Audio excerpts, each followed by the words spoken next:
levantemos en amor, nos levantemos, Señor, para poder nosotros ser esa sal, esa luz de la tierra. Sabemos y entendemos que los tiempos que tú nos brindas, estos tiempos de dificultades, de crisis, que vemos un país convulsionado, son los mejores tiempos para levantarnos a resplandecer. Es un tiempo oportuno tuyo, es un momento de oportunidades y te damos las gracias en esta noche, porque sabemos que tú nos estás movilizando para poder, por los puntos que nos unen, estar unidos. Lo más importante es que creemos en ti, Señor Jesucristo, que creemos en el mover sobrenatural y tu presencia en medio de nosotros a través de tu Espíritu Santo, y nos une tanta palabra. Gracias, Señor, por este tiempo en Cristo Jesús. Amén, amén y amén. Pastor Camilo, estamos en esta noche felices. Mire, toda esta audiencia, todas estas personas que estamos interesadas en Colombia. Y mire estas mujeres del reino. Así es, Pastora Lida, la verdad que es una gran bendición y es un gran privilegio también. Esta noche ya pasamos los 100 puntos de conexión, vamos en 113, subiendo muy rápidamente. Pero es también el interés, yo creo que ha venido en todo este proceso, y saludamos también a cada pastor, líder, a cada presidente de asociación, de los diferentes ministerios, denominaciones que están conectándose, y a cada persona. Queremos tomar estos minutos iniciales con el ánimo de darles un pequeño abrebocas y contexto de por qué Sedecol está creando este espacio de Sedecol Enseña. Es bien importante. Eh, Quiero solamente remontarme a una escritura, porque algunos han estado conectados a través de este tiempo y hemos tenido diferentes espacios. Hemos abordado, digámoslo así, con este tema de COSIEC o el proyecto Inconvertibles, que es lo que nos ha unido inicialmente. Hemos abordado varios frentes.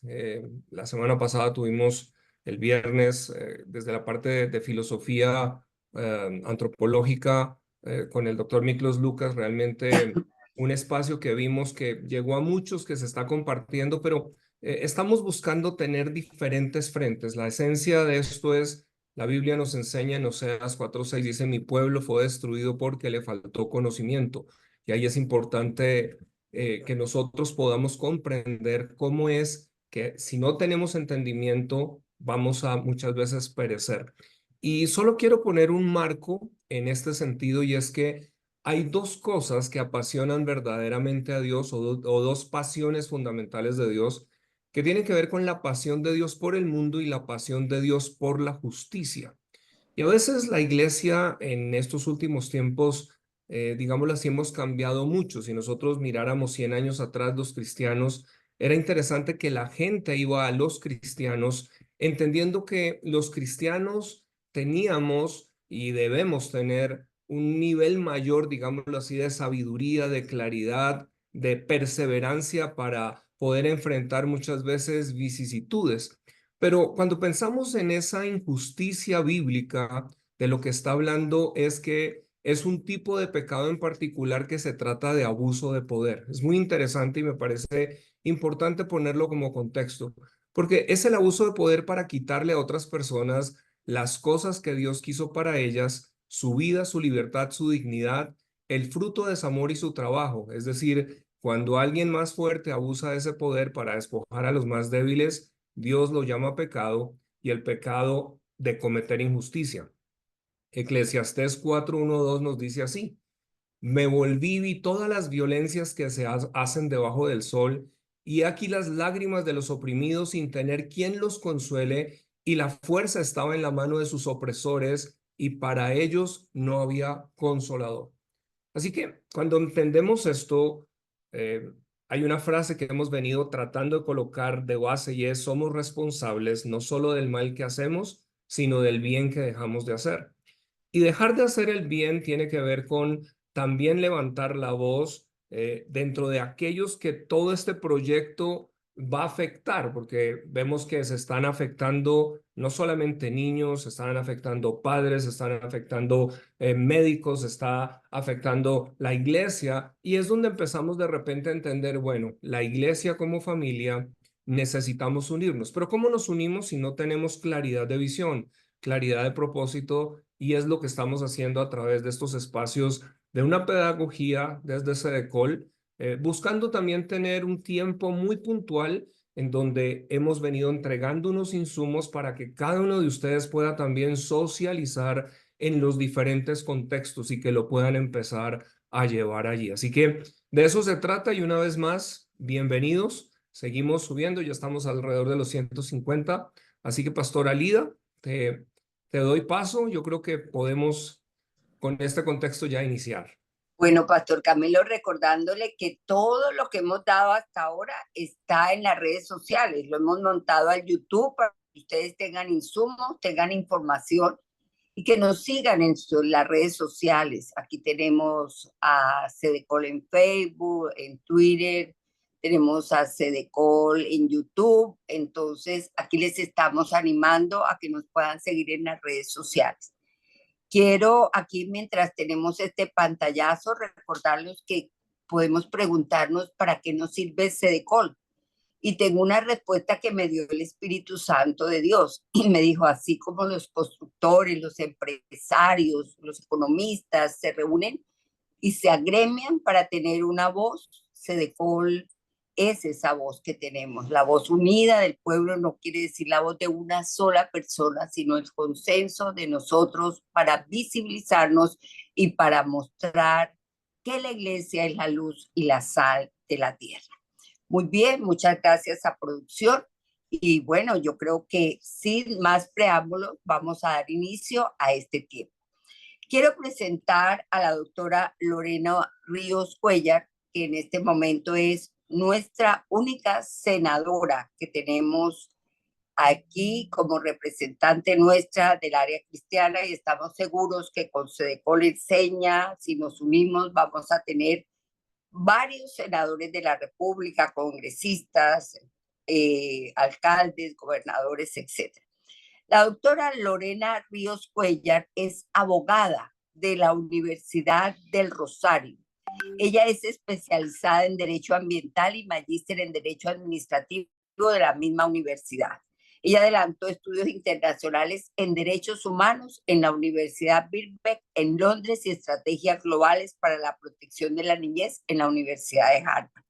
Fue elegida senadora de la República por el Partido Colombia Justa Libres en el 2022 y tiene una experiencia de 22 años en servicio público y se resalta el paso por el Ministerio del Interior, donde ella inició como asesora del despacho para impulsar los asuntos religiosos, generando la expedición de decretos, resoluciones ministeriales de gran impacto positivo, y contribuyó decididamente a la creación de la Dirección Nacional de Asuntos Religiosos, siendo designada para ello en el año 2018 como primera directora.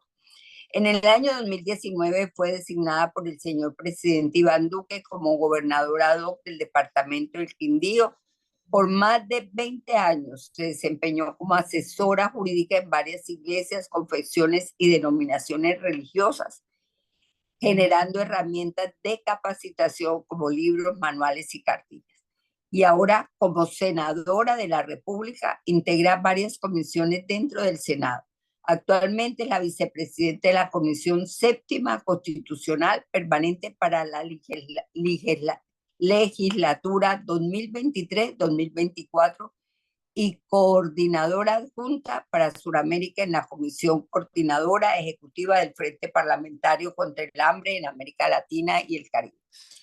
Con nosotros la doctora Lorena Ríos, senadora. Y ahora el pastor Camilo Bedoya va a darnos también la hoja de vida de nuestra fiscal y senadora e hija de Dios, la doctora Vivian Morales.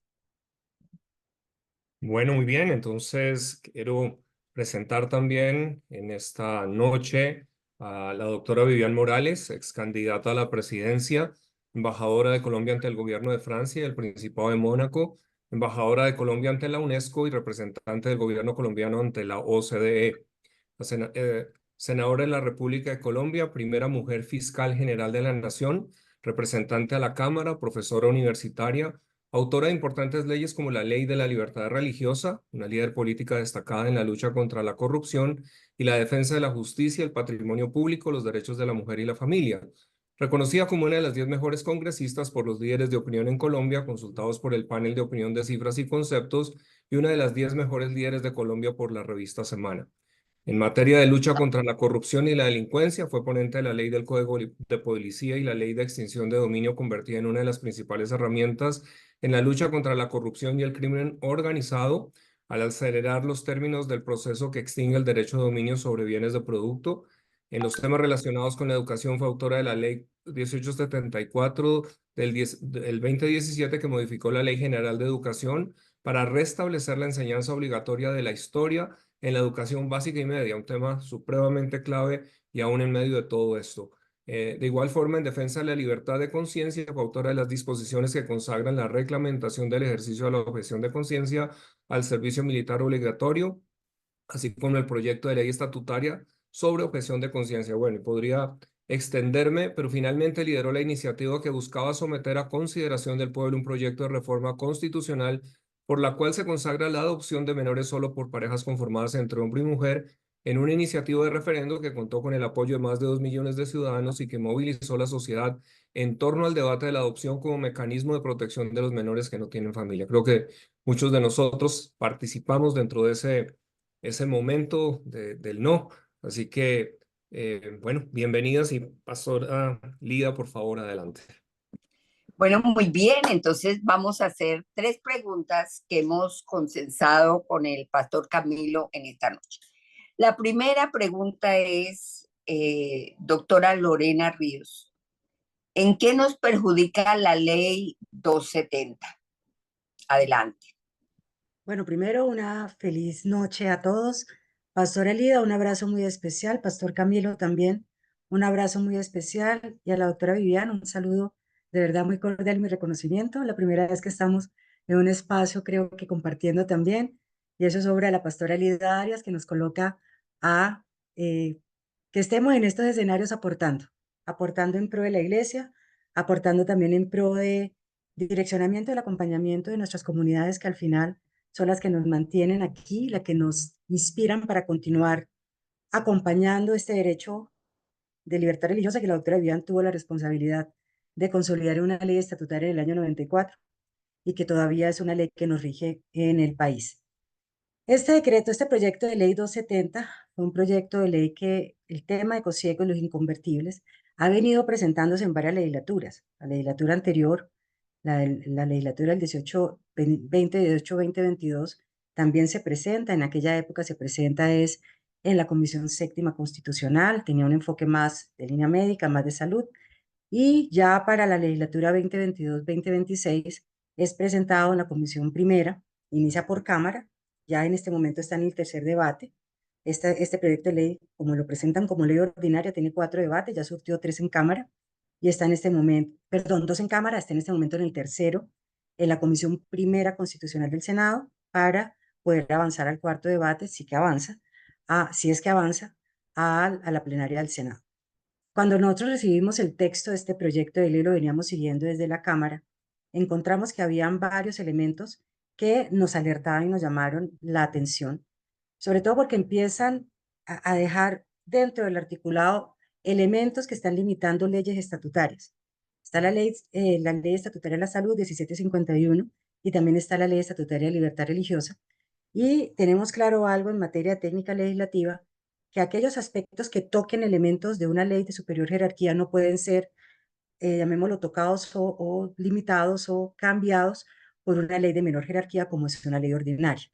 En el caso de los ECOSIEC, tuvimos la posibilidad de estar en varias de las audiencias y también siguiendo parte de los debates, y encontramos que empieza todo un concepto sobre, busca la reafirmación de identidad en género y también busca empezar a establecer unos conceptos y a modificar también o establecer un agravante en el Código Penal con el delito de tortura, el artículo 179. Entonces nos damos a la tarea, en el caso puntual, de los que estamos interesados y también acompañados, eso sí, ya un reconocimiento a las organizaciones pro vida que han estado también, y Cedecol, que también ha hecho parte directa del seguimiento de esta ley. Empezamos a encontrar que varios de los conceptos que se plantean dentro del articulado son conceptos que empiezan a tocar aspectos que no tienen la capacidad, la competencia de una ley ordinaria para tocar y limitar. Y entre ellos encontramos que se plantean unas sanciones, que son las sanciones para las entidades que prestan el servicio esencial de la salud, que plantea cancelaciones e incluso cancelaciones de licencias y cancelaciones de funcionamiento. Y también pretenden hacerlo con las entidades religiosas. Y en Colombia la ley de libertad religiosa no dispone, llamémoslo, un procedimiento puntual frente a la cancelación de del funcionamiento de las personerías jurídicas, y también entendíamos que las sanciones que se pretenden por aquellos médicos que se abstienen de acompañar el reafirmar el género y otras conductas que se plantean con los ECOSIEC también llevaban a que se suspendan e incluso se cancelen las personerías y también el funcionamiento de establecimientos que están previstos en ese marco de ley estatutaria. Entonces empezamos nosotros en el caso puntual, como senadora ya me hemos vinculada con el tema, a entablar un diálogo con los representantes a la Cámara, que también hacen parte de unas comisiones en las cuales coincidimos, que es la Comisión de Infancia y Adolescencia, y donde este tema lo trajimos y empezamos también a abordarlo, llamémoslo, con la rigurosidad con ellos, que en ese momento tenían el balón en su cancha, y les manifestábamos que era muy delicado lo que se planteaba en el articulado, porque hay muchos temas tan ambiguos y tan genéricos que al final esa generalidad está afectando núcleos esenciales de derechos fundamentales. Y empezamos un acompañamiento frente a proposiciones, un acompañamiento también frente a conceptos médicos, sobre todo de los médicos agremiados, los colegios médicos, que nos permitieran también dar un abordaje más técnico que religioso, y poder también evidenciar que no habían las claridades respectivas que este proyecto plantea incluso en las definiciones, y que muchas de esas ambigüedades, por ejemplo, el término de COSIE queda en lo grande, pero no dice lo micro, sino lo macro, y al final esa ambigüedad lleva también a que la aplicación de la norma tenga conflictos en un evento determinado en el futuro, a que se aclararan estos procesos. Nuestra incidencia específicamente en este proyecto 270 con la Cámara y ahora en la Comisión Primera ha sido aprovechar, solo se ha hecho una audiencia pública, en este caso la Comisión Primera hace una audiencia pública días anteriores.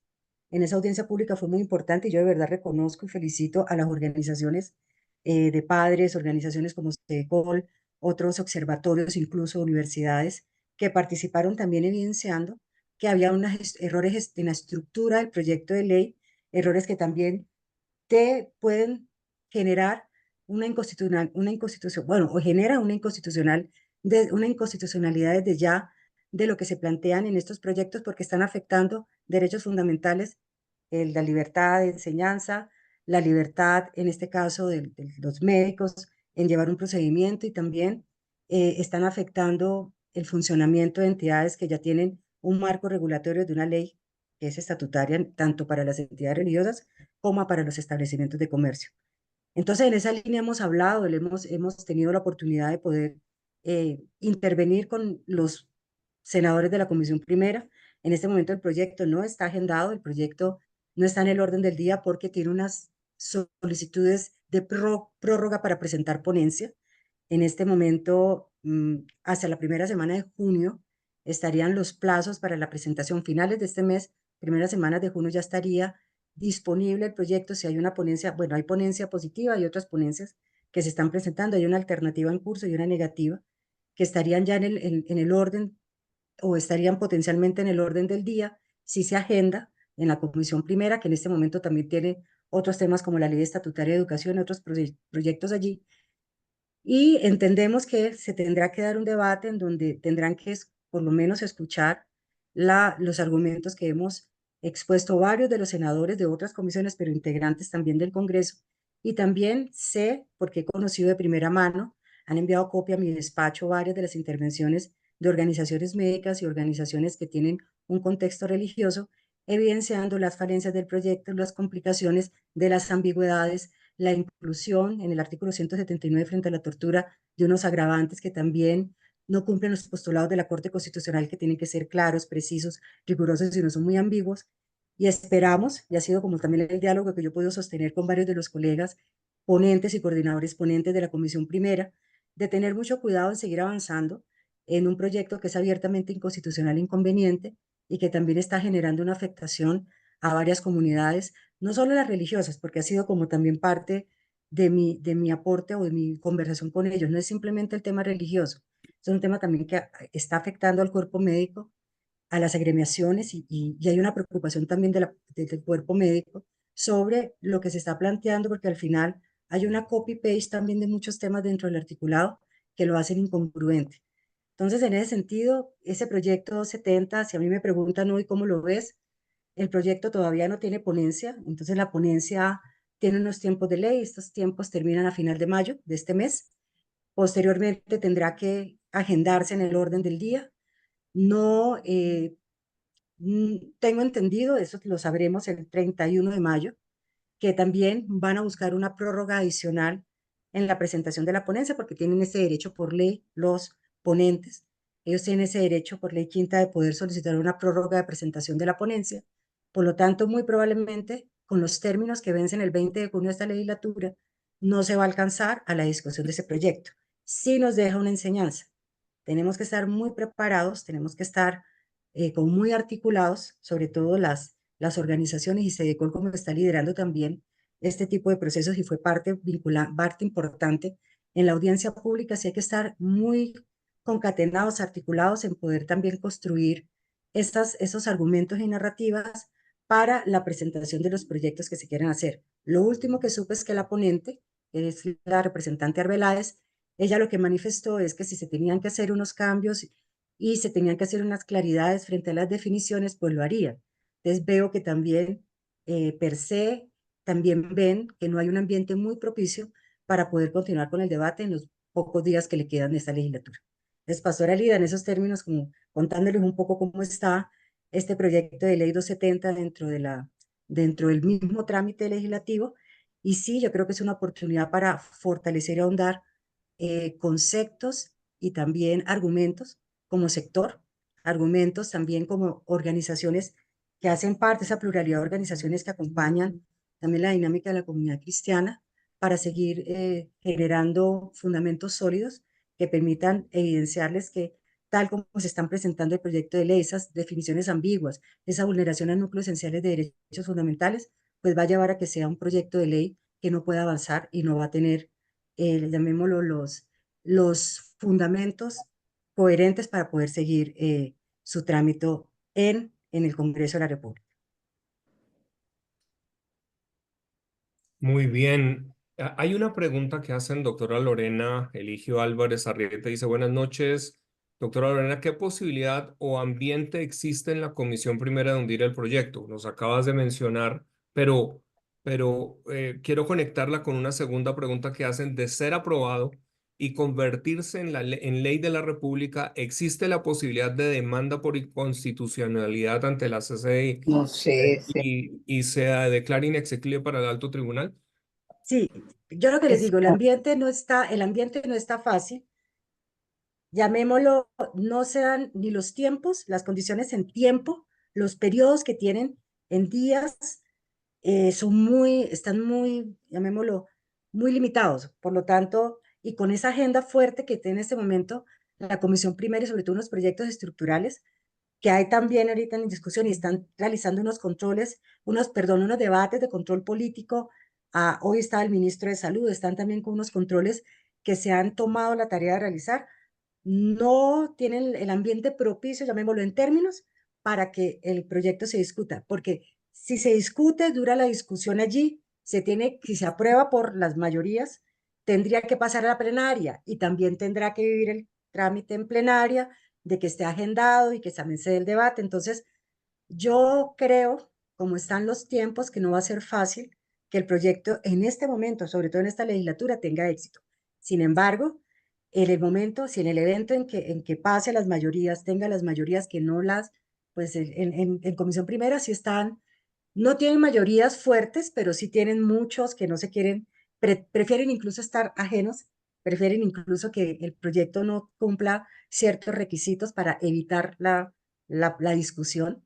Pero el evento en que la ley pase en las mayorías en la comisión primera y también en plenaria se logre agendar y se logre votar por todos, también tiene que haber una etapa de conciliación de los textos. Yo creo que no, los términos no darían. Si llegara a pasar, ya sí tendría cabida analizar la constitucionalidad de la ley y también la Corte haría lo propio en analizar que esta ley está vulnerando o no derechos fundamentales. Y muy probablemente la Corte dejaría, declararía varios de los artículos contrarios a la Constitución y por tanto pues la ley no cumpliría, no tendría la esencia de todos esos temas, sobre todo las definiciones que son lo delicado, no creo que tendrían la tranquilidad o no quedarían en la vida jurídica esas definiciones, Pastor Camilo. Perfecto, doctora Lorena. Vamos a dar paso a la doctora Vivian también con esta misma pregunta. ¿En qué nos perjudica la ley 270? Y como constitucionalista también enmarcar esta misma pregunta que hacen, porque creo que hay algo que estamos escuchando y de pronto qué es lo que tenemos que tener cuidado como pueblo cristiano, de no dormirnos en los laureles, como asumiendo como que no, tal vez no puede pasar, porque eso no significa, en lo que te estoy entendiendo, que no la van a presionar de alguna manera a continuar, ¿no? Pero, doctora Viviana, adelante, por favor. Muy buenas noches, muchas gracias por la invitación. Estoy feliz de estar aquí con ustedes. Estoy feliz de ver dirigiendo a Sedecol a una gran mujer, a la pastora Lida, y veo ese empuje y estas nuevas iniciativas que cuánta falta le hacían al pueblo cristiano. Que Dios te bendiga, Lida. Gracias, pastor. Lorena, qué rico verte. Sí, hemos estado juntas. Me acuerdo de una campaña en que yo aspiré al Senado y tú a la Cámara y fuimos en equipo y hemos trabajado muchas cosas juntas.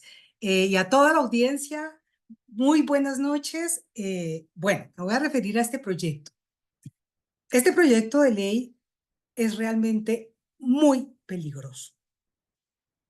Como todos estos proyectos, son proyectos envenenados que se presentan bajo una forma, pero por dentro tienen una carga de dinamita enorme. Este no es solamente un proyecto como se pretende para supuestamente prohibir lo que se conocía como las terapias de conversión, que la ley, el proyecto de ley dice que se trata de prohibir todo esfuerzo para corregir, revertir, modificar la orientación sexual, la identidad sexual de una persona, que lo prohíbe, pero y además consagra que todo esfuerzo encaminado a corregir, a prevenir, a reprimir, se considera un acto discriminatorio y se considera una tortura. Entonces, debido a la misma ambigüedad, ¿qué es un esfuerzo por corregir o por reprimir? Señala, por ejemplo, que no podrán acudir a estos esfuerzos ni las personas menores ni las personas mayores. Y aquí empezamos a ver la carga de dinamita que tiene el proyecto. Lo primero, es un proyecto de una crueldad terrible frente a los menores y a los padres de familia, porque prohíbe que a los menores se les preste cualquier asistencia psicológica, médica, aún el consejo de su padre, si es en contra de lo que el libre desarrollo de la personalidad del menor reclama. ¿Hasta dónde reclama el libre desarrollo de la personalidad un menor de 8 o 10 años, en quien no se trata, lo contrario de lo que ellos invocan, la terapia de conversión, a quien se le puede empezar a administrar hormonas y tratamientos que van a tener un efecto a lo largo de toda su vida? Entonces, lo que este proyecto pretende es dejar abandonado en su laberinto a un joven que tiene luchas con temas de su propia identidad. Cosas que se dan y se pueden dar muchísimo en la adolescencia y en la pubertad y mucho más en estos tiempos con la influencia de de lo que los jóvenes están viendo en las redes sociales y en los medios, en la social media. Es absolutamente impensable lo que este proyecto dice. bajo la venta de que no haya tratos crueles, que además no se necesitaba, y ahí empieza el engaño, al señalar que esos tratos crueles están prohibidos. Los tratos crueles en Colombia están prohibidos en la Constitución del 91 y la discriminación también. Y la tortura está consagrada en el Código Penal y por lo tanto no se necesita un proyecto para consagrar que un trato que se le da cruel a una persona, se habla, por ejemplo, de que se les encierra, de que se les obliga a tener electrochoques. Pues estos son tratos crueles que ya están prohibidos, que ya constituyen tortura, que no necesitan un nuevo proyecto de ley. Entonces, ¿por qué está ese proyecto de ley? Porque es parte de una agenda, porque es parte de una agenda política para, es nuevamente forzar la aceptación de la ideología de género y de la ideología transgénero. Y es la primera vez en que un proyecto de ley llega a tal nivel, porque es que conocimos muchos aspectos de leyes en que en algunos artículos se resbalaban posiciones de ideología de género, pero este es un proyecto monolítico en el cual pretende establecer un proyecto de sociedad que haga prevalecer la autodeterminación del hombre, un hombre que no tiene límites, la eliminación de la diferenciación entre hombre y mujer, es decir, la anulación de una realidad biológica innegable, como es que solamente hay dos sexos, hombre o mujer. Entonces, el proyecto, a través de esta presentación, lo que nos está metiendo es todo un modelo de sociedad, todo un proyecto totalitario, porque si ustedes se ponen a pensar, un papá o una madre que tenga una confusión cuando su hijo de 8 o de 10 años dice que tiene una no coincidencia o lo que se llama aún disforia de género, que el proyecto prohíbe utilizar esos términos, pero existen, por ejemplo, en Europa, que no se siente, no se reconoce su identidad en el cuerpo que dice que tiene, el niño que siendo niño, hombre, piensa que él se siente como una niña. Frente a ese tema, el padre no puede acudir a tratamientos psicológicos ni acudir a médicos y los médicos no pueden dar dictámenes respecto a esa circunstancia. Pero eso sí garantiza, aparentemente es que pluralista, la única posibilidad de tratamiento que dice es no se considerará como un esfuerzo por cambiar la identidad o ¿cómo se llama? La orientación sexual cuando se administren tratamientos de hormonas o se hagan intervenciones quirúrgicas para afirmar la identidad percibida. Eso es lo único que se le permite entonces a un padre de familia. Entonces, frente a la ambigüedad del proyecto, se pregunta uno, si llega un hijo de 8 o 9 años con una situación de estas, frente a un padre que quiere buscar, porque es una situación que al padre naturalmente le tiene que cuestionar, como le cuestiona al niño, el proyecto no le permitiría acudir ante profesionales de la salud, profesionales de psicólogos, asistentes espirituales, para pedir cualquier orientación o consejo, sino que condena a un niño a que en su soledad, en el laberinto de las preguntas que se le presentan a esa edad sobre su posible identidad, tenga que aferrarse solamente a esa confusión que tiene y no se le permita ninguna otra opción. Eso es un proyecto totalitario. Eso es un proyecto que establece censura a las iglesias, censura a los profesionales de la salud y que elimina la posibilidad de cumplimiento del deber constitucional de los padres de cuidado de los hijos. Estudiando el proyecto, yo, la verdad, sentí un profundo dolor, porque esto es un proyecto cruel, porque ni siquiera, o sea, no le permite a los menores, pero tampoco a los mayores, para buscar un tipo de asistencia cuando sienta que tiene una determinada confusión respecto a su identidad.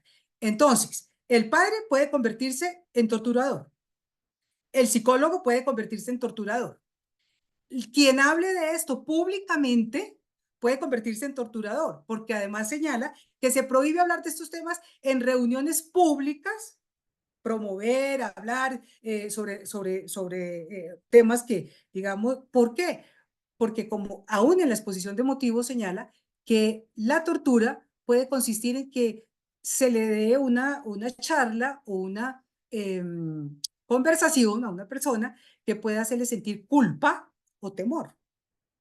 Entonces, la verdad es que llegar a pensar que a través de este proyecto de ley, los padres, orientadores, quienes están obligados a ejercer el cuidado sobre sus hijos, puedan caer en un delito de tortura, denunciado seguramente por profesores o denunciado seguramente por amigos del niño que le están insinuando que continúe afianzándose en el camino que tiene de sus dudas y de sus confusiones identitarias, pueden llegar a denunciar psiquiatras, psicólogos, médicos, pastores y padres, como primero con actos de discriminación que están penalizados de 1 a 3 años en el Código Penal, y segundo, tortura, que es uno de los delitos más graves, tiene penas de 11 a 22 años de prisión.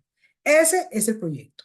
Ha avanzado mucho, o sea, tenemos que entender que estos proyectos van abriéndose camino y empiezan 1, 2, 3 veces hasta que terminan siendo aprobados.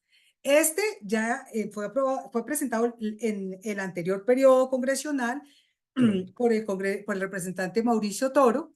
Luego no alcanzó a tener todo el recorrido que se necesita para ser aprobado como ley. Volvió a ser presentado en este periodo por muchísimos congresistas, pero no solo del Pacto Histórico, no solo de la Alianza Verde. A mí me sorprendió encontrar que estaba firmado por Efraín Cepeda, presidente y director del Partido Conservador, que estaba firmado por David Luna, del Cambio Radical.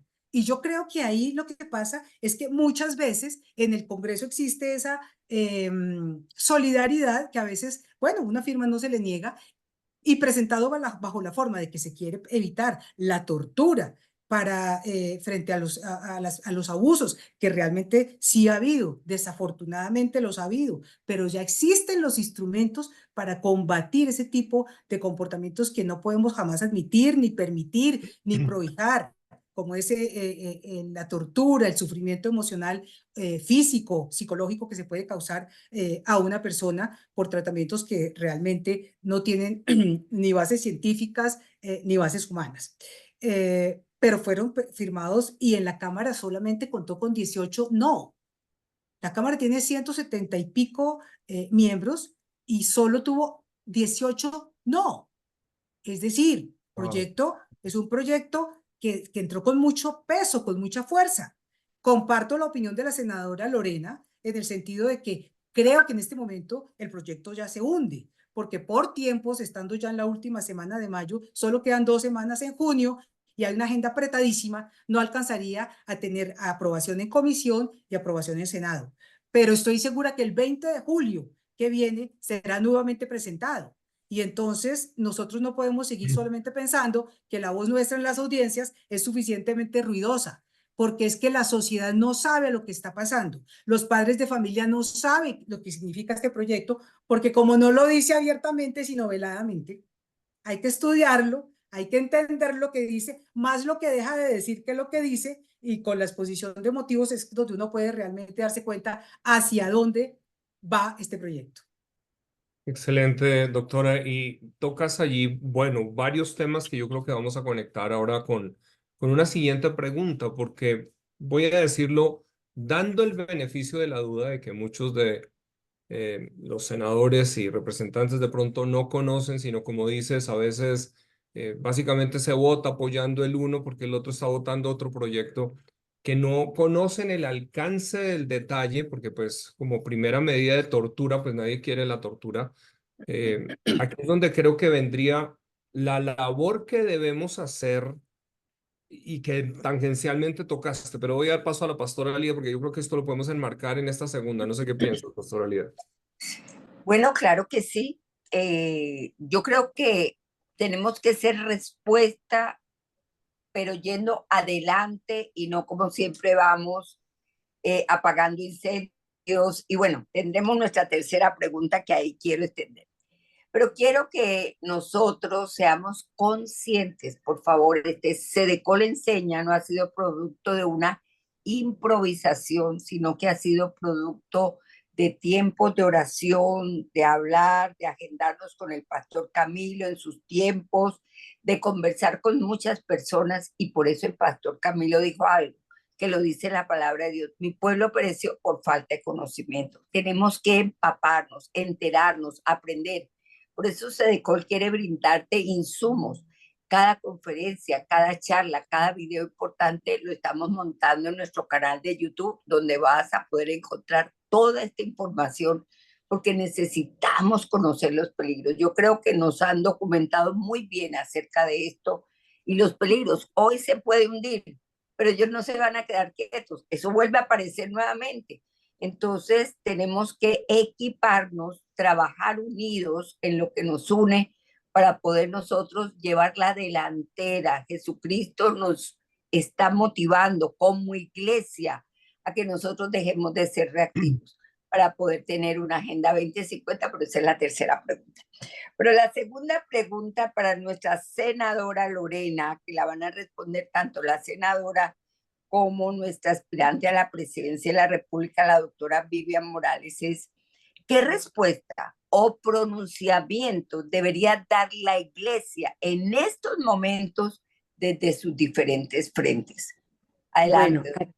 aquí hay un reto grande y lo viví como directora de asuntos religiosos en su momento y también lo vivo como senadora, porque además soy la única congresista de un partido cristiano, del Partido Colombia Justa Libres, y se siente el peso, y me entenderá la senadora Vivian, la ex senadora Vivian, soy sola, no tengo bancada, no tengo acompañamiento. Muchas veces la propuesta de temas, como el caso de un proyecto de ley que cursa en la Comisión Séptima, de la cual soy autora, perdón, ya pasamos de la séptima plenaria, que se llama Con los hijos no te metas, y precisamente estamos abordando la prohibición en varios de los procedimientos experimentales frente a la disforia de género.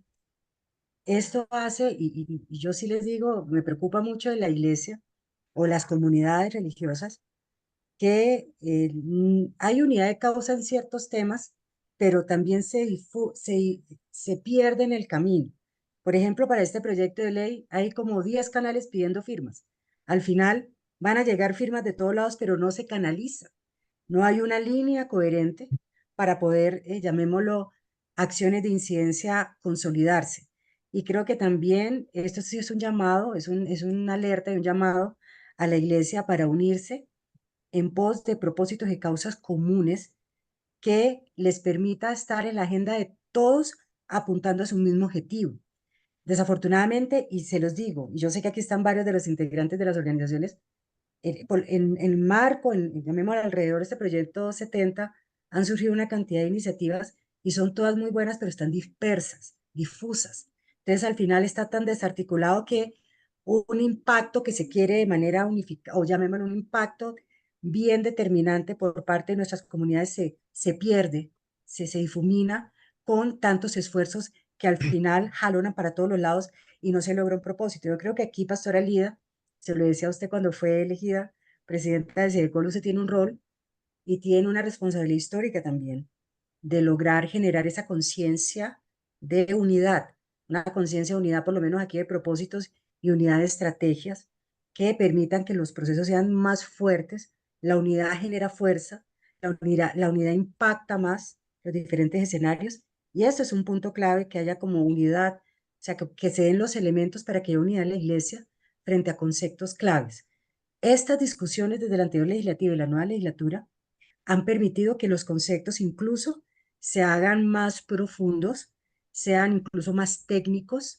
Hay un componente religioso, sí, hay un componente de ideología nuestra, sí, pero hay un componente muy técnico y certero. Y sí he visto yo la evolución del proyecto anterior con el actual proyecto de la intervención de nuestras comunidades.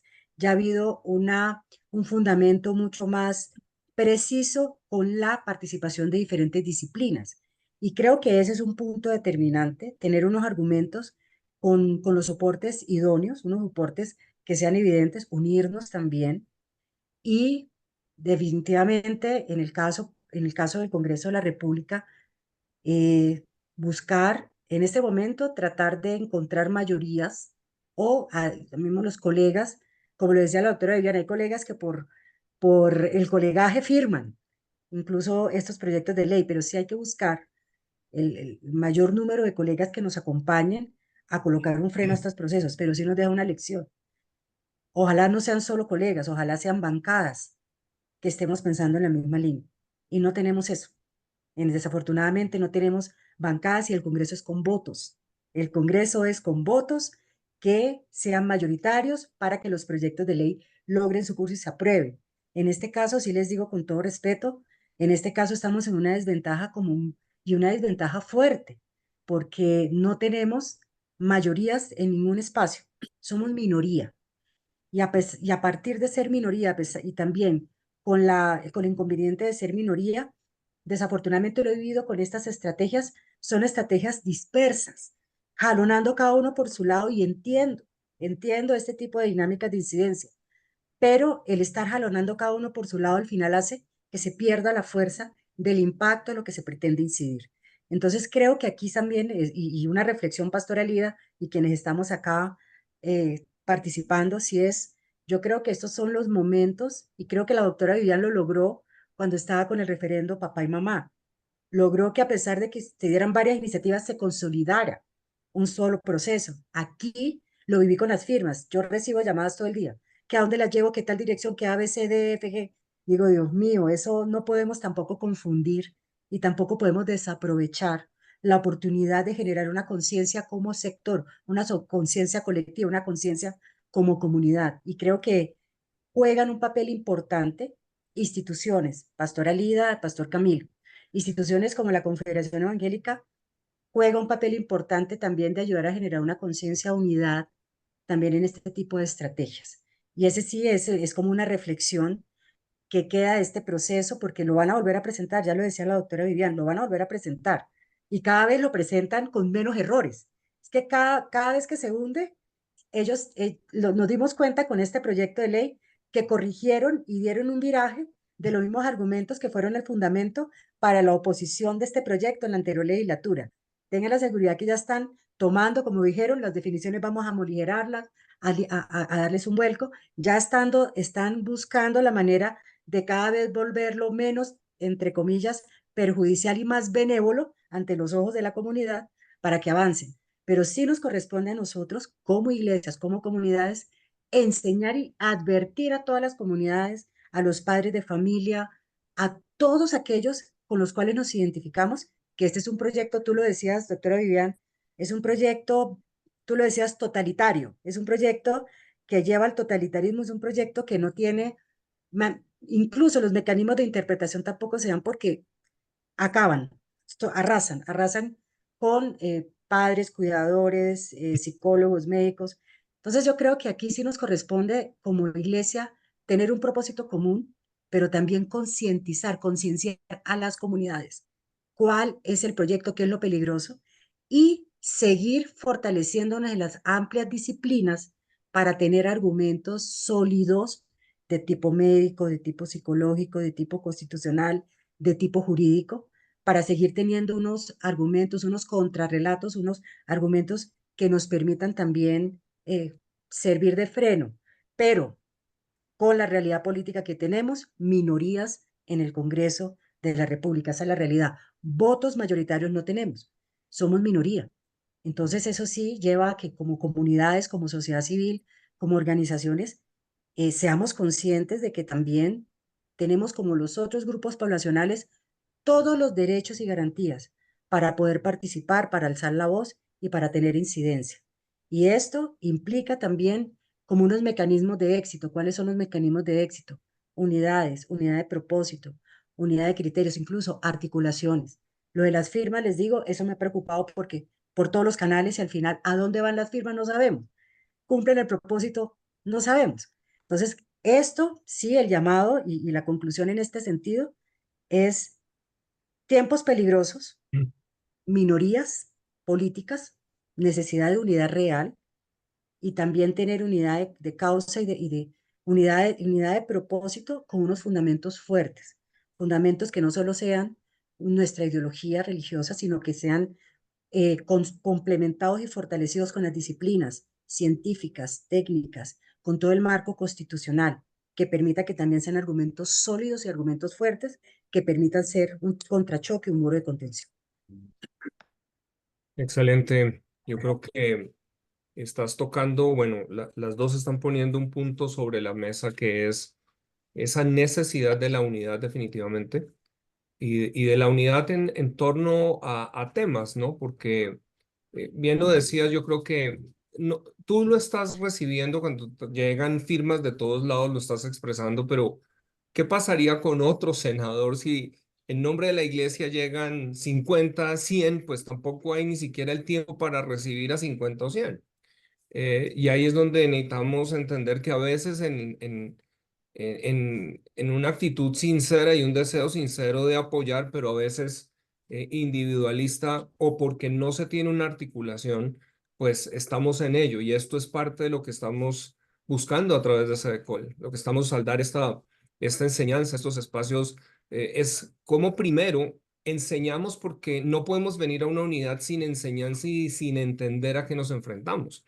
Pero aquí es donde yo creo que estamos viendo, yo estoy viendo ahí en el chat diferentes presidentes de asociaciones que están ahí. Esto va a ser muy importante, este entendimiento que nos están colocando aquí para poder venir en una sola línea, ¿no? Donde podamos entonces trabajar juntos. Yo quisiera, porque tú pusiste algo sobre la mesa, doctora Lorena, eh, y es cómo hizo la doctora Vivian Morales para crear esa unidad. Yo creo que esa es una respuesta que si la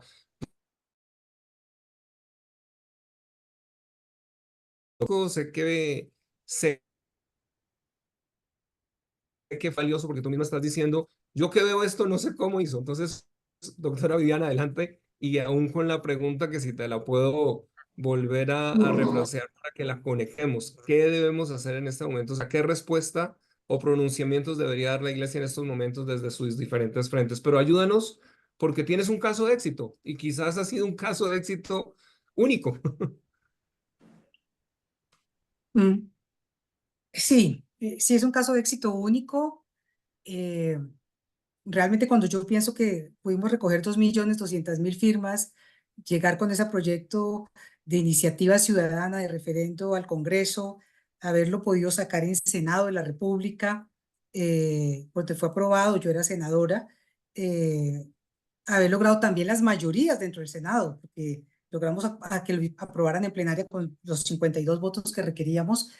Eh, Son muchos factores. El primero es, también son tiempos de Dios. O sea, uno siente cuando hay cosas y hay iniciativas que Dios pone y que va abriendo caminos, porque cuando lancé la iniciativa, lo hice debido a una decisión que ya venía de la Corte Suprema sobre la adopción de menores. Y dije, lo único que puede frenar esto es conseguir las firmas para un referendo. Empecemos. Eh, Después me di cuenta que eso era durísimo. Me recorrí toda Colombia llevando argumentos, discutiendo. eh, Me abrieron la puerta a las organizaciones de las iglesias en todas las ciudades. Recorrí muchas iglesias dando el mensaje, abriendo los ojos sobre sobre lo que nos estábamos enfrentando, generando conciencia y despertando. Pero yo creo que ante todo el Espíritu Santo que genera esa convicción en el pueblo del Señor, y se dieron otras coincidencias muy particulares. Se dio también el tema de las cartillas que quería imponer la ministra Gina Parodi. Entonces se juntaron las luchas contra las cartillas, y en esas luchas contra las cartillas no solamente estábamos los cristianos, sino también los católicos, los padres de familia, y hubo una especie de avivamiento, de despertar en el país para defender estos temas de familia. La verdad, tendré que escribir las memorias sobre cómo se llevó a cabo ese tema. También las luchas y dolores, porque todavía tengo bastantes cicatrices.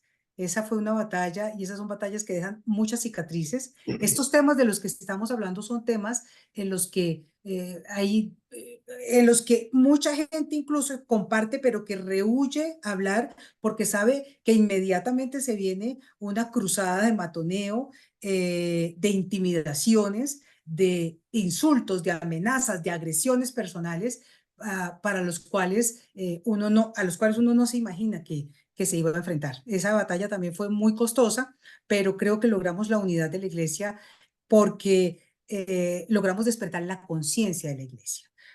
Yo creo que los pastores, los líderes, tienen que hablar de estos temas, tienen que discutirlos en sus iglesias. Y claro, hay temores porque entonces en la iglesia va a estar la persona que va a decir, usted es discriminador, usted es homófobo, usted está hablando de temas que significa que estás rechazando, y hay que tener la sabiduría para hablar de estos temas.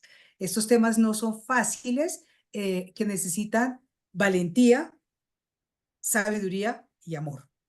Hay que ser muy cuidadosos también con el mensaje, pero pienso que hoy con las redes, con los medios de comunicación, sería muy importante, por ejemplo, hacer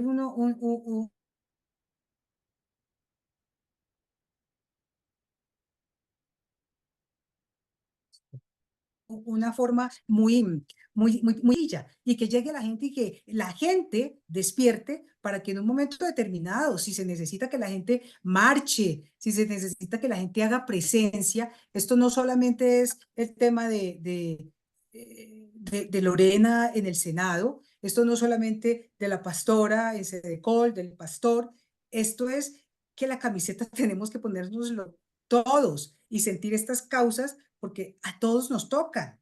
Todos somos padres de familia, todos tenemos hijos o nietos, todos tenemos un cuidado por la sociedad, todos tenemos un mandato del Señor de ser luz y sal.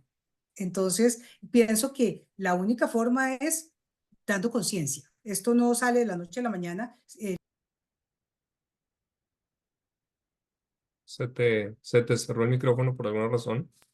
La recolección de firmas fue casi un año y medio en todas las etapas, porque además era mucho más difícil. Hubo una ley que cambió e hizo más fácil el proceso, pero fue casi un año y medio de muchísimo trabajo, de muchísimas personas que nos apoyaron, de muchísimos pastores que entendieron y nos permitieron hablar y nos permitieron acercarnos a la gente, y el mensaje empezó a correr, como se dice el voz a voz, hoy que es el WhatsApp, de WhatsApp a WhatsApp. Sí, que en un sentido podría facilitarlo más, es decir, a ti lo que estás diciendo te tocó recorrer, te tocó ir, te tocó viajar, pero mientras lo decías, realmente es Romanos capítulo 10, ¿no? ¿Cómo oirán si no hay alguien que les predique? Es decir, ¿cómo se despertará la conciencia si no escuchan? Y estás ya haciendo un llamado muy interesante porque creo que a veces no nos entendemos, no comprendemos la iglesia y necesitamos empezar todos a vernos que la iglesia somos todos. Es decir, los pastores no somos los llamados a solucionarlo todo, pero necesitamos venir a cómo unimos brazos en donde alguien como ustedes que están desde el Congreso entendiendo unas leyes y una dinámica que no entendemos al otro lado, levantan la voz, pero tú estás también haciendo un llamado en lo que escucho. No es dejarle solo a quien arranca, ¿cierto? No es simplemente dejarlo en ese trayecto, sino seguir acompañando. Y de pronto estoy escuchando, para ti fue año y medio, pero en este caso quiero unir dos elementos que mencionaste, porque decías, quizás no son muchos los cristianos allí, pero la mayoría son padres de familia. Quizás no son muchos cristianos allí, pero creo que todavía hay muchos con valores. Yo creo que el momento que estamos viviendo de corrupción en el país, tenemos que traer un lema y debería ser, si no hay mayor amor al prójimo que amor al dinero, no hay nada que hacer, porque estamos viendo que todo es comprable. Pero si podemos apelar, porque tocaste la palabra despertar conciencia, y ese despertar conciencia yo creo que es esta labor dentro de la unidad. Estaba leyendo en el chat que colocaban en ese sueño de Colombia y es algo que la pastora líder está proponiendo que creo que vamos a ir a esa tercera pregunta porque es mirar hacia adelante, no ser reactivos.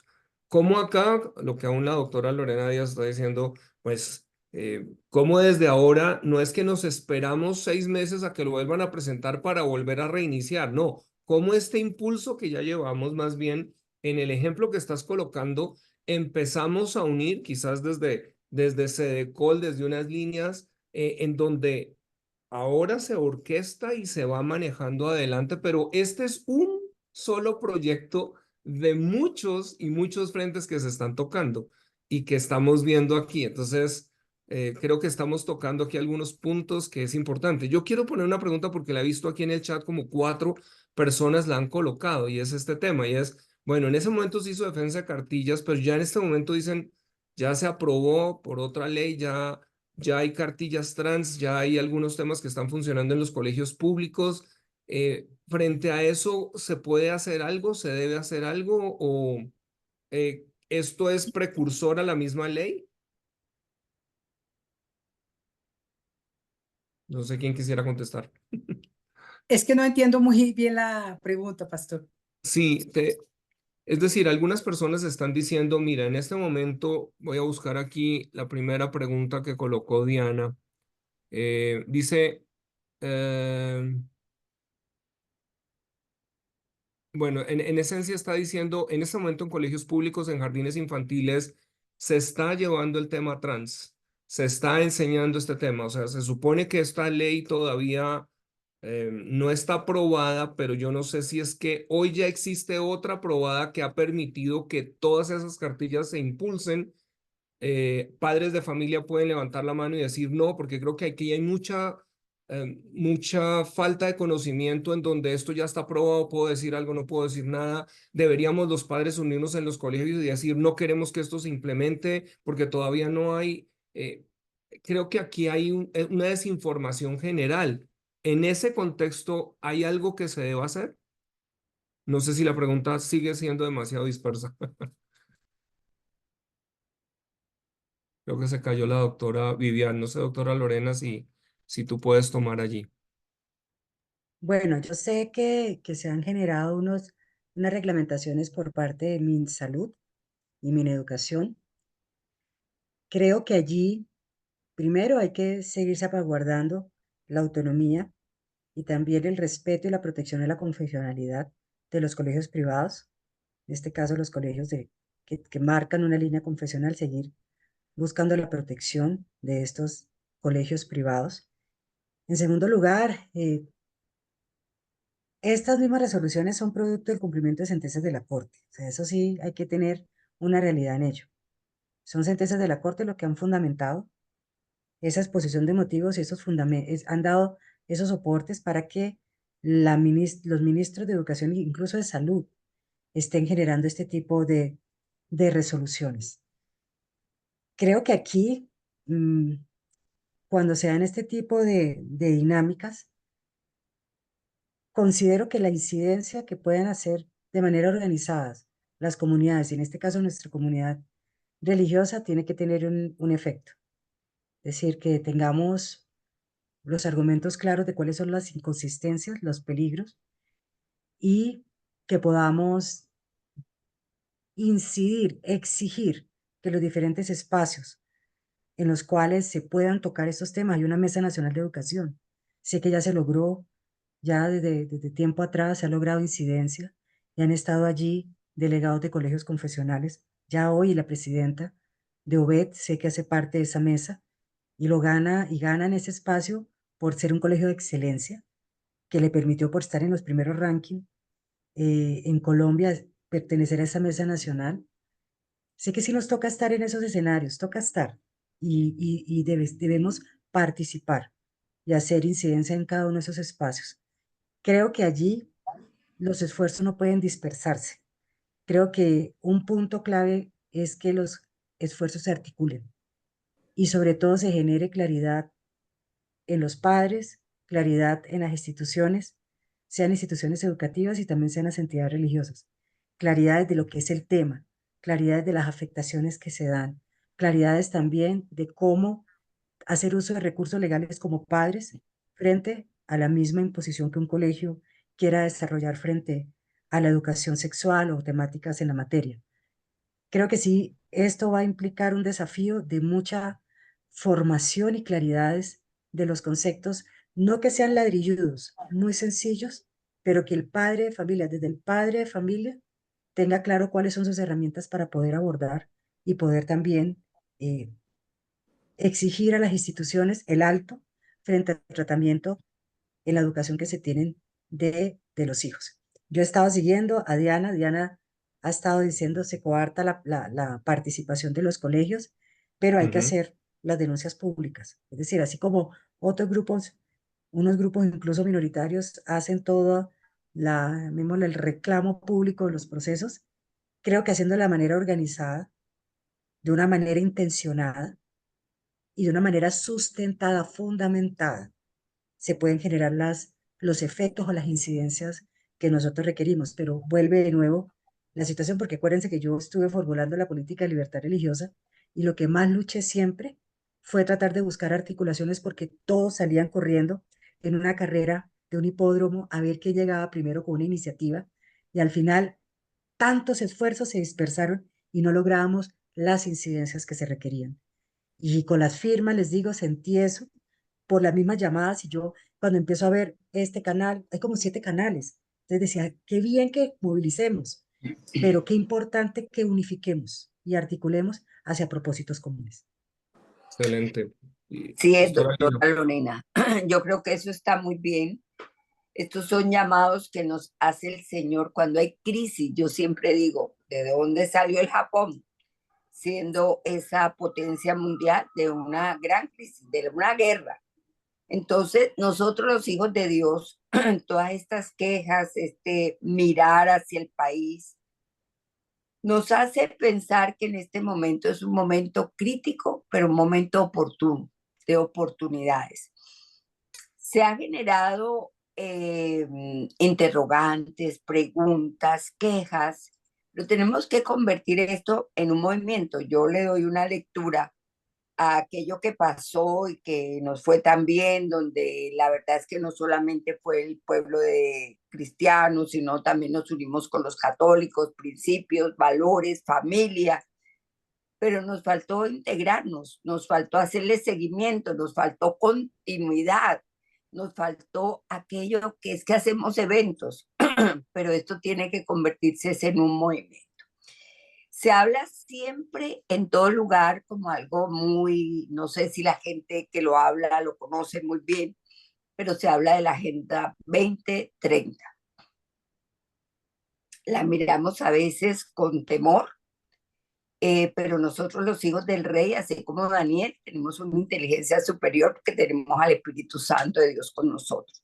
Siempre nos ponemos reactivos frente a circunstancias y así como lo han dicho la doctora Lorena, la doctora Vivian, esto si se hunde ahora, nos la van a volver a presentar decorada y mejorada.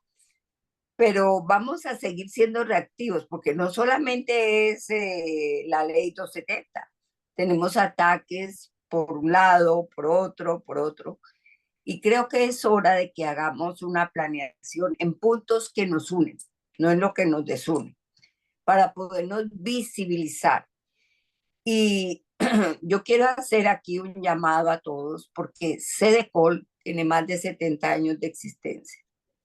Indistinto de que ustedes puedan pensar que es que LIDA quiere mostrarse, ¿no? Yo tengo un llamado específico del Señor a estar 4 años en esta confederación y a trabajar con el acelerador adentro, dar lo mejor, pero no para mostrarme, visibilizarme como persona, no, sino para visibilizar una institución la cual nosotros somos responsables todos.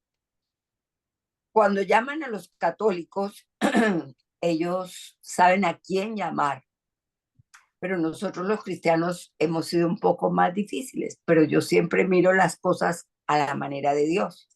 Sí lo podemos lograr. Lo de las firmas nos muestra a veces que hay un afán y qué bueno. Yo creo que esto podemos potencializarlo y no trasladarlo a que es que alguien quiera tomar importancia, sino que debemos meternos bajo una sombrilla que nos pueda amparar a todos para que el gobierno, para que las instituciones sepan que hay una línea a la cual dirigirse. Y seguramente de pronto algunos de los que están aquí van a representar a CEDECOL. Ustedes han visto que yo he hablado menos que el pastor Camilo Bedoya, y les voy a decir por qué. Porque yo le dije al pastor Camilo Bedoya, hace muchos años que soñamos con un cambio en Colombia. Pastor, tú conoces mucho de este tema de nación. Y Camilo Bedoya hoy está trabajando en Sedecol Enseña, pero vamos a tener comisiones de medio ambiente, comisiones de los niños que en este momento no la tenemos.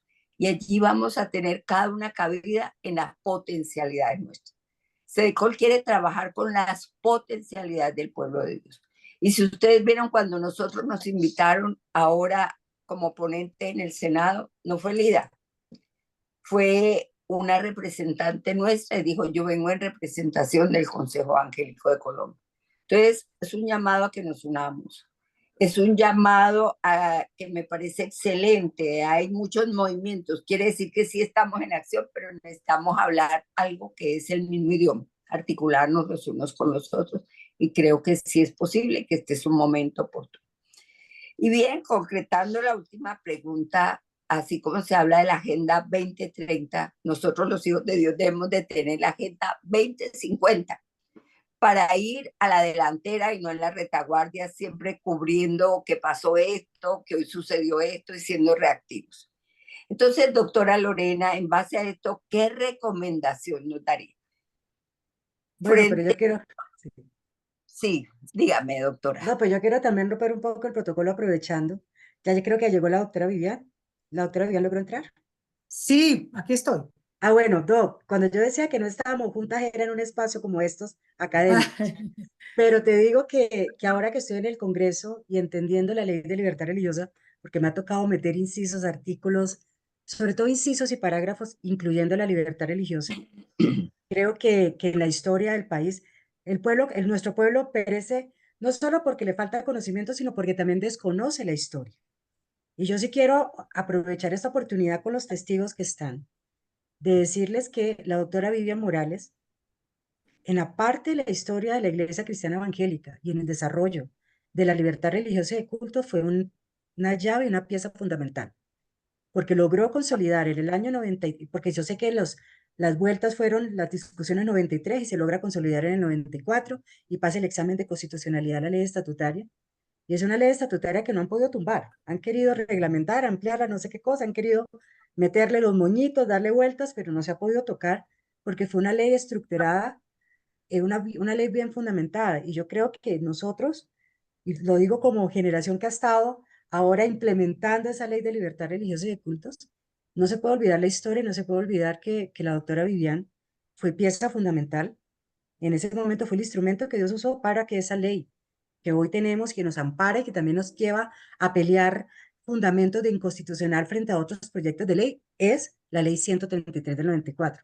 Yo no quería pasar este espacio de poder decir al pueblo, no se puede olvidar la historia, porque muchas veces la gente piensa que todo empieza hoy. Todo ha sido proceso, todo ha sido parte de un proceso. Y como les digo, lo viví como directora de asuntos religiosos.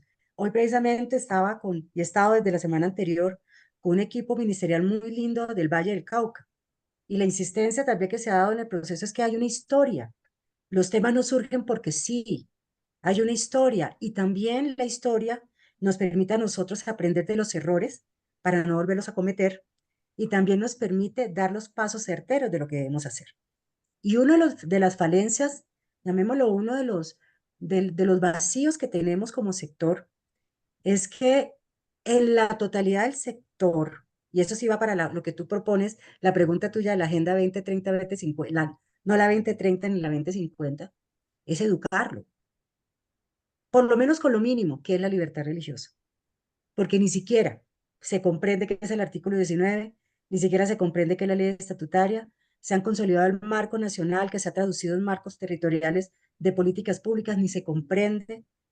Ahorita estaba revolucionado mi sector por unos decretos que el gobierno quiere colocar. Entonces, es donde salta a la luz la importancia de que se forme a las comunidades y que los temas se aborden con altura, no por coyuntura. Con altura es distinto a reaccionar por coyuntura. Y Bueno, hay que convocar a la gente de la iglesia, de nuestras comunidades, que tienen las capacidades y la inquietud esas inquietudes, llamémoslo la inquietud hacia lo público, porque la incidencia hay que hacerla, no solo orando dentro de los templos, y eso lo hemos dicho todos y los han formado en estas últimas décadas, ¿no? Y aquí el pastor Camilo es experto en eso. No es solo estar dentro de las paredes del templo, hay que salir fuera de los templos. Incluso el pastor de mi iglesia, que es el pastor José Satirio dos Santos, desde pequeños, nos formó en incidencia política y nos decía, tienen ustedes, como hombres y mujeres de fe, dos opciones frente a lo público. O te quedas en los muros de palacio, gritando, gimiendo, rompiéndote las vestiduras, que traducido a hoy es con carteles de protesta, o entras a Palacio a ser parte de las tomas de decisión y a construir las decisiones correctas. Entonces yo creo que sí, nosotros tenemos esa responsabilidad de generar conciencia y yo lo viví en esta última década construyendo toda esa implementación de esa libertad religiosa desde el gobierno nacional.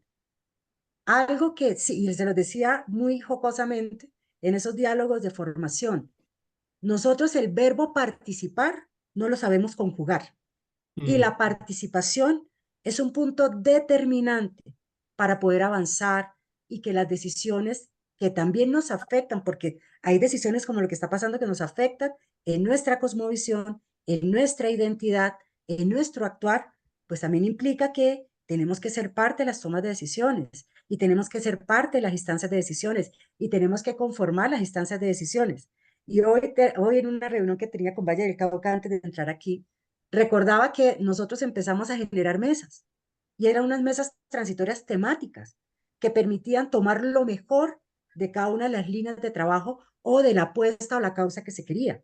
Y creo, Pastora Lida y Pastor Camilo, que dentro de esa estrategia hay que generar unos espacios en donde se discutan los temas, como les decía, no con altura y no por coyuntura, que tengan fundamentos, que trasciendan y sean transversales no solo para un tema legislativo, que sean transversales para un tema ejecutivo, que sean transversales para un tema judicial, que sean transversales para las diferentes áreas.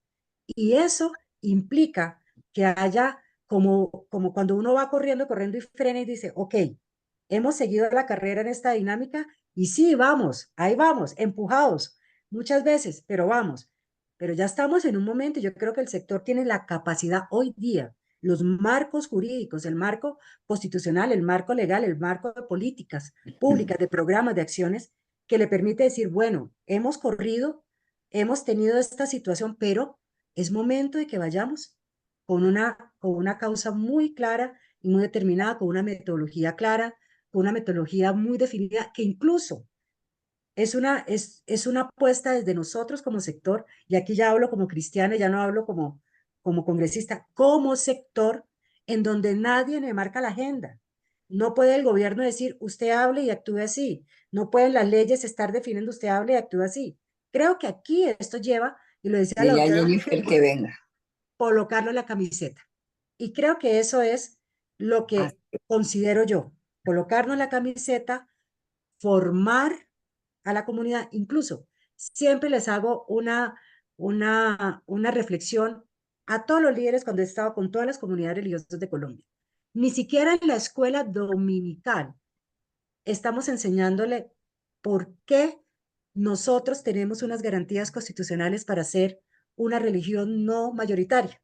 Solo desde esos pequeños elementos, desde la escuela dominical, el líderes de niños, los jóvenes, muchos de los jóvenes ni entienden, doctora Vivian, la lucha de los 90, ni entienden por qué una ley estatutaria, piensan que está así porque sí, y no comprenden toda la historia y las lágrimas que implicaron llegar a un estado de legislación en esta materia.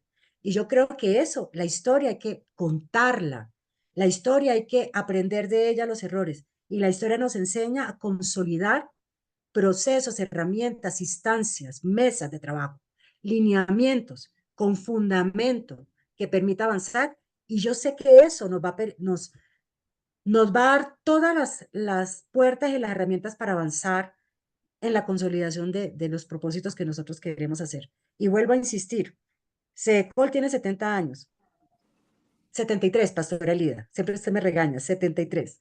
Tiene 74 años. Quiere decir que 74 años, eso no, no fue un regalo ni un acto protocolario por complacencia, ¿no? Quiere decir que fueron 74 años de un aporte que estuvo desde antes de la Constitución del 91, que también permite la Constitución del 91, que permitió movimientos producto de los 90, de la Constitución del 91, y que creo que estamos en una etapa de dar los pasos siguientes, y creo que la Iglesia tiene las capacidades de seguir creciendo, madurando, para poder llegar a esos propósitos. Gracias, Pastora Lida, y gracias, Pastor Camilo. Gracias, doctora Lorena. Así de que nosotros a partir de este momento estamos haciendo una invitación porque aquí hay personas que nos han dicho cómo podemos, cómo se puede hacer. Bueno, invitar a aquellas personas que hagan parte de federaciones, de asociaciones, de denominaciones, que puedan llenar el Google Forms que está en el chat de planeación estratégica de SEDECON. Es una manera de apuntar porque ahí vamos a participar, vamos a tabular esta información y vamos a hacer una planeación estratégica que es muy importante, corto, mediano y largo plazo. Por eso esta pregunta para nosotros es muy importante. Gracias, doctora Lorena, por su aporte. Y ahora le doy el paso al pastor Camilo Bedoya para formularle esta última pregunta a nuestra doctora Vivian Morales.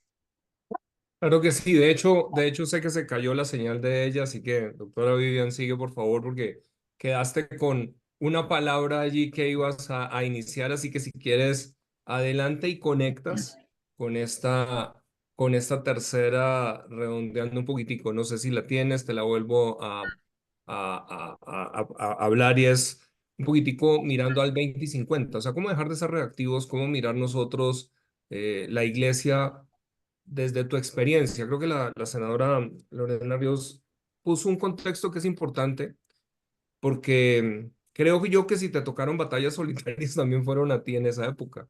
No eran muchos los cristianos que estaban en ese momento y sin embargo también diste batallas. Y esa experiencia, como ella lo está mencionando, creo que es muy importante para muchos conocerla, ¿cierto? Pero esa experiencia también te permite hoy recopilar el qué consideras que debería ser algo hacia el 2050. ¿Cómo saldría la iglesia de de ese ser reactiva a proyectarse un poquitico más? Gracias. Lorena, te agradezco mucho esas gentiles palabras.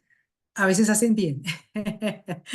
Eh, y estaba pensando que, oyendo a Lorena, que no sería malo hacer pequeños videos cortos que nuestra juventud cristiana los escuche, porque es que no aprendemos a valorar porque no conocemos.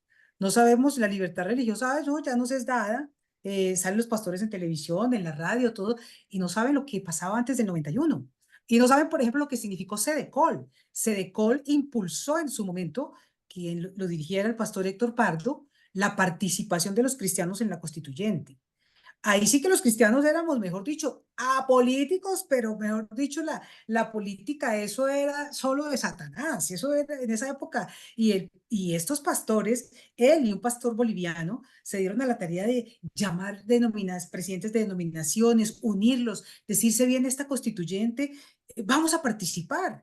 Y fuimos la gran sorpresa, fuimos la cuarta o quinta votación en la constituyente. Y todo el mundo decía, y llegaron esos, ¿quiénes son esos cristianos evangélicos? ¿Qué vienen a hacer en la constituyente? Y yo tuve el honor de ser asesora del pastor Jaime Ortiz Hurtado, que fue el cabeza de lista de los cristianos en esa constituyente. Sería muy lindo recordar esos momentos y hacer valorar, porque hoy el problema es que nuestros jóvenes no conocen ni la historia de Colombia ni la historia de la iglesia y entonces no podemos amar lo que no conocemos. Entonces, bueno, en cuanto a proyectarse hacia el futuro, sí que es una pregunta difícil porque estamos en tiempos que cambian muy rápido y estamos en un momento que se ha llamado de cambio civilizacional. Estamos hablando de una civilización post-cristiana que está torpedeando los fundamentos de la civilización occidental. Para la iglesia era mucho más fácil el mundo antes de esto, a pesar de no estar la libertad religiosa, pero en cuanto a los valores y los principios, porque había una identidad entre esos valores y principios y, digamos, lo que representaban las instituciones, lo que se consagraba en la legislación, lo que se consagraba por parte, pues, de las Cortes y del Congreso. Hoy, por ejemplo, cuando vemos este proyecto, vemos que no solo esto, sino muchísimas otras cosas son parte de una agenda que nos desafía en temas súper especializados. Hoy estamos hablando de ideología de género, de ideología transgénero. Vamos a empezar luego a hablar de antiespecismo, que es el tema en el cual ya y de posthumanismo, en el que ya el hombre es el hombre que no tiene límites, el hombre que se autoconstruye, incluso por las propias tecnologías, el hombre que no tiene límites y que es fluido en cuanto al sexo, el antiespecismo que va a determinar que somos tan iguales a todos los animales. Entonces, critican digamos, la primacía o la superioridad del hombre como género sobre el dominio sobre la creación. Es un desafío frontal a todos los principios, a nuestros principios bíblicos, a todos los mandatos que conocemos en la creación y por ejemplo, para el cambio climático. ¿Cuál es la posición del cristiano frente a la depredación de la naturaleza? Pero vamos a dar también una primacía y nos vamos a eliminar toda posibilidad de progreso, o podemos buscar salidas que conjuguen progreso y respeto a la naturaleza. Son muchísimas las cosas en las cuales tenemos que mirarnos desde una visión cristiana frente a los desafíos de pensamiento que nos presenta el mundo.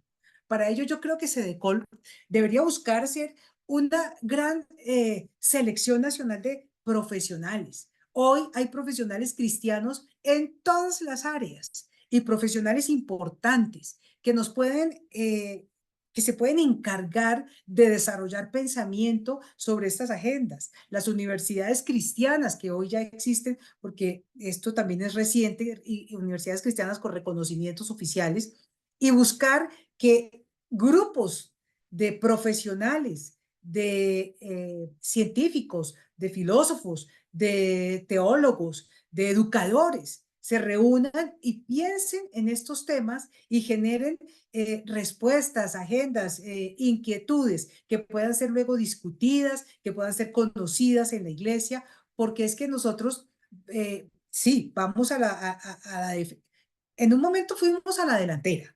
Cuando sacamos la ley de libertad religiosa, yo me preciaba de haber sido la autora de la primera ley estatutaria que desarrolló un derecho fundamental de la Constitución.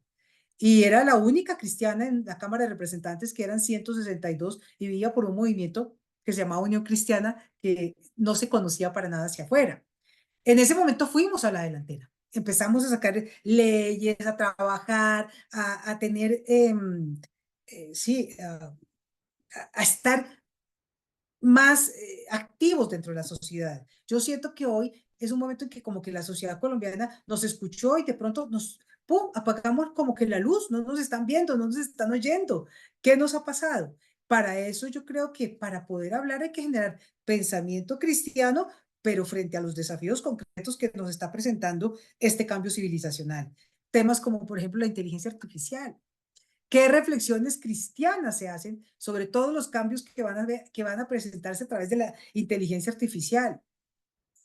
Son enormes. Entonces, estamos en un momento de quiebre dificilísimo de comprender, un cambio civilizacional. Todo el mundo dice que estamos empezando una era post-cristiana, y entonces tenemos nosotros como iglesia mirar con nuestros profesionales la reflexión, el análisis, el pensamiento por temas, y podríamos encargar, por ejemplo, por semestres, de tocar temas, convocar los profesionales, incluso llamar hacia afuera también gente que nos pueda ilustrar y generar grandes seminarios de pensamiento en donde los cristianos entonces empecemos nuevamente a renovar nuestro pensamiento sobre estos temas para poder decir, vamos a participar nuevamente en todos esos temas y crear una agenda 2050.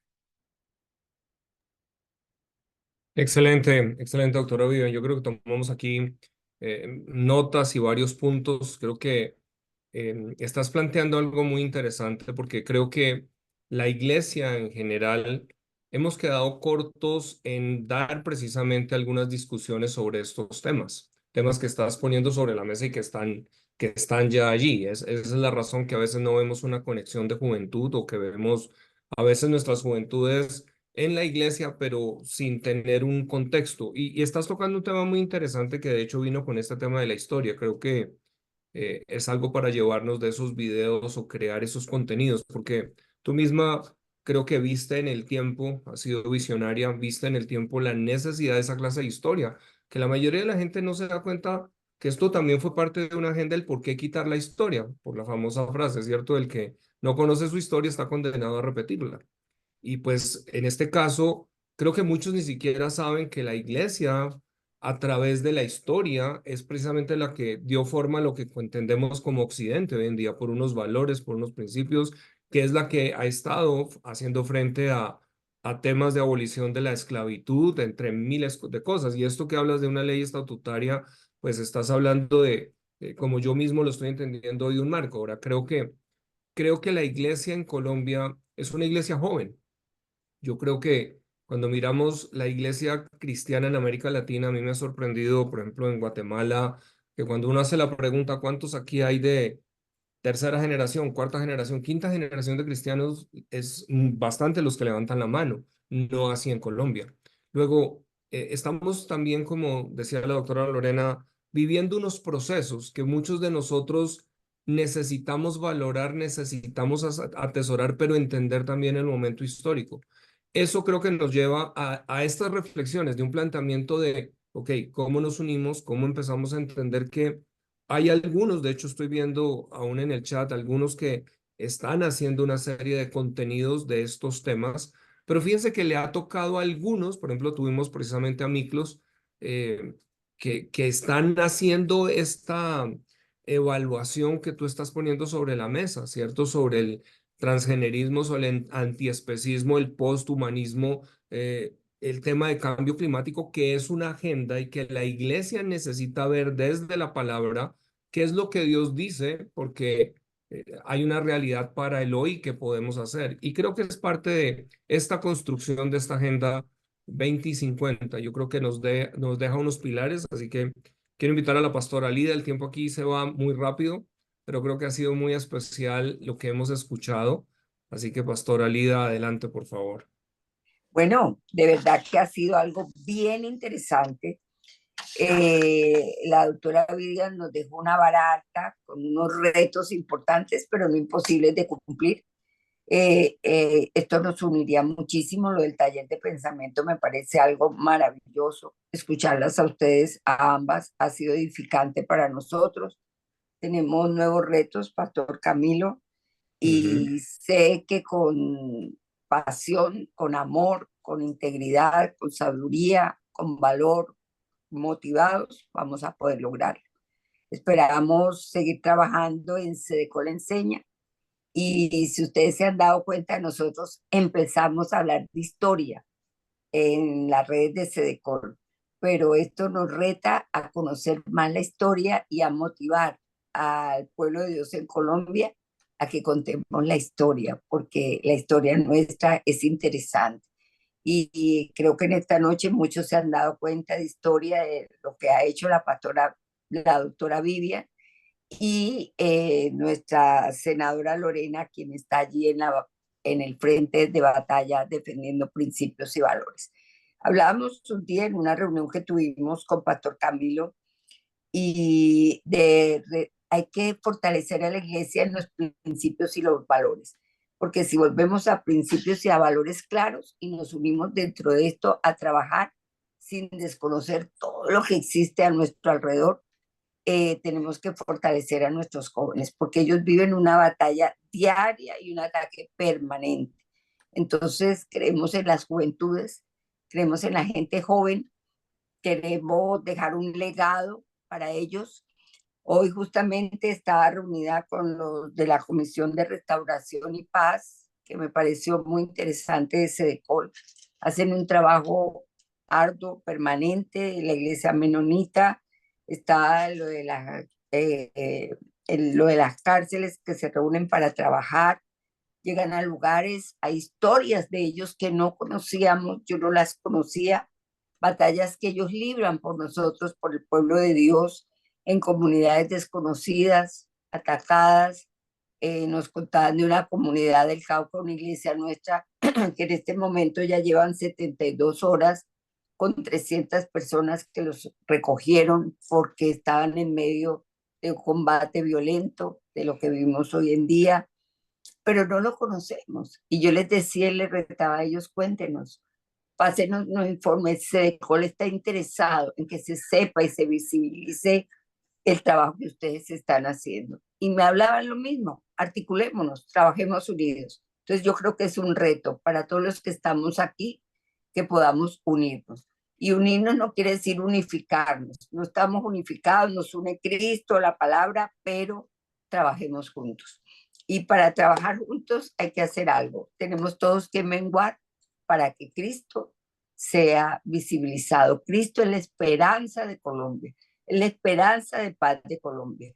Así es de que, Pastor Camilo, tenemos un gran reto. Yo aquí tomé nota. Esto queda grabado, lo montamos en nuestro canal de YouTube para que ustedes hagan que tenemos que hacer algo. Es que a veces los miembros de nuestra iglesia no tengamos miedo a hablarles de Consejo, no es una iglesia, pero tenemos que contarle a nuestros miembros que hay una organización que tiene 74 años, que va a comenzar a contar la historia, que está hablando de qué se trata la ley 270, que nos están enviando insumos para nosotros hablar un mismo idioma, porque si se queda únicamente en los pastores solo no tenemos la fuerza para trabajar. Tenemos que hacer que esto permee a nuestras comunidades. Y nosotros en cada iglesia somos el ángel que Dios nos puso, pero somos la voz para hacernos conocer. Bueno, muy bien, damos gracias en esta noche, Pastor Camilo, a nuestras invitadas, fueron invitadas de lujo. Nos sentimos muy agradecidas con ustedes. Gracias, doctora Lorena, por haber aceptado la invitación en medio de tantas ocupaciones que usted tiene. A la doctora Vivian Morales, una persona que admiro hace mucho tiempo, que he podido compartir con ella, que he podido ver de sus capacidades, de su sabiduría. Muchísimas gracias a las dos. Y bueno, le corresponde cerrar al Pastor Camilo. Dios les bendiga. Gracias, pastora Lida. No, yo creo que aquí quisiéramos que todos nos pudieran colocar a todos aquí en pantalla. Yo creo que es agradecerles de verdad por lo que vienen haciendo, por esa tarea titánica también muchas veces de manejar el amor a ese cuerpo de Cristo variado y diverso que estamos creciendo. Pero quiero retomar algo que la doctora Lorena decía, ¿no? Porque fíjense que ella mencionaba, creo que también tenemos que aprender desde las diferentes comunidades a levantar la voz cuando estamos viendo, porque creo que queda un punto allí de eso que está pasando en colegios. Porque es que a veces estamos esperando es que solo se logre desde el Congreso. Y claro, hay unas leyes que tienen que pasarse, pero les voy a decir, las leyes que se recogen son el resultado de lo que está pasando en una sociedad. Luego, si nosotros podemos empezar a cambiar comportamientos o por lo menos empezar a participar, porque a veces nosotros, la iglesia, no participamos ni desde las juntas de acción comunal, no participamos en... Ahí es donde creo que tiene a los pastores que están escuchando, ahí tiene que empezar una labor. Yo les quiero hablar de algo que hemos empezado, que para mí ha sido también, como muchos de ustedes, romper un paradigma. Romper ese paradigma que la pastora Lía hablaba desde satanizar la política, poder entender, oiga, es que como pastor yo puedo participar sin estarme necesariamente lanzando, pero hay otros que necesitamos es lanzar allá. Pero aún en las juntas de acción comunal, aquí tuvimos en nuestra localidad una reunión en donde fue increíble porque pudimos tener reunidos a Migración Colombia, a alcaldesa encargada, pudimos tener policía, SIJIN, pudimos tener educación y estamos haciendo cosas porque al contrario, la comunidad está diciendo, oiga, los necesitamos, pero no sabíamos que estaban. Y mi tarea también fue decirles, miren, disculpen, queremos que nos vean no como quienes hacemos proselitismo religioso, queremos que entiendan que tenemos algo para trabajar en lo que es la conciencia ciudadana, que todo el mundo está ahorita pegando gritos diciendo, ¿cómo lo hacemos? Eso es de lo que la pastora líder estaba mencionando de principios y valores, pero la iglesia en general tenemos unos insumos que podemos empezar a ofrecer a la comunidad. Tenemos que cambiar es un chip. Como inicié el programa, fue diciendo, Dios está apasionado con dos temas, sí, un amor por el mundo, pero también una pasión por la justicia. Y la justicia tiene que ver con en esas comunidades donde Dios nos ha colocado, cómo mirar las necesidades de la comunidad. Y si empezamos a hacer esa pedagogía, muy seguramente vamos a poder llevar también esas otras leyes o necesidades a levantarlas como proyecto de ley. Y aquí nos queda una tarea, nos quedan obviamente muchos temas que tocamos.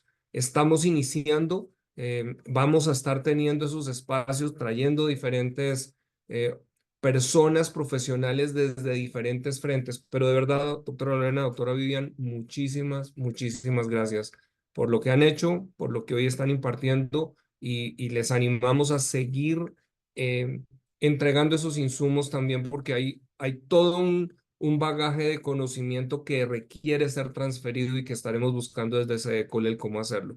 Por favor, conéctense a nuestras redes sociales, participen allí. Allí las tienen ustedes en pantalla. Inscríbanse, suscríbanse, porque estén atentos a diferentes comunicados que estamos sacando en el tiempo para que ustedes puedan estar participando y para que puedan estar recibiendo también todos esos insumos que estamos mencionando. Nos resta solo, Pastora Lida, una oración de despedida y una despedida de parte tuya, así que te invito a sala. Bueno, Padre Dios, gracias por este tiempo. Tú has sido maravilloso. Venimos en el nombre de Cristo Jesús, bajo el poder, la unción, la gloria de tu Santo Espíritu, colocando, Señor, todo lo que aquí hemos hablado, los retos que hemos recibido. Ayúdanos, Señor. De verdad sabemos que Colombia necesita tu ayuda y que nosotros como iglesia somos respuesta a las necesidades de cualquier tipo. Te damos gracias en esta noche. Quiero darte gracias de manera especial por la doctora Lorena, nuestra senadora en ejercicio. La bendecimos su hogar, su familia. Y yo sí creo mucho en el poder de la oración, pero la parte de orar y accionar, de estar trabajando, de estar con las manos puestas allí donde tú nos mandas a actuar, como cuando Nehemías, Señor, que ellos estaban cuidando que no viniera el enemigo, pero al mismo tiempo estaban trabajando. Gracias por la doctora Vivian, Señor, por su disponibilidad para seguir trabajando, para seguir apoyándonos. Será esa asesora a la cual consultaremos muchas veces. Pero muchas gracias por el pastor Camilo. Sabemos que él se ha preparado por años, que ha trabajado en el liderazgo, en su cumbre global, en Haggai, en diferentes institutos. Pero este es un tiempo de que esa voz de él se escuche, Señor. Tal vez ha estado preparándolo, pero este es el tiempo, es oportuno tuyo, el tiempo indicado por ti. Y como en el tiempo de Esther, para todos nosotros, este es el tiempo en que el Señor nos dice, para este tiempo oportuno en Colombia los he llamado. Muchas gracias, Papito Dios, y que esta noche podamos descansar en paz. Cuidados por ti. Amén y amén. Amén. Amén. Gracias, Pastora Lida. Y a todos ustedes, gracias por estar conectados, por estar aquí con nosotros. Vamos a estar teniendo otro programa que es cómo forjar una comunidad de valientes. Y vamos a estar el viernes reunidos para este objetivo en la mañana. En la noche sabemos que muchos están con actividad, pero el día viernes vamos a estar a las 9 de la mañana.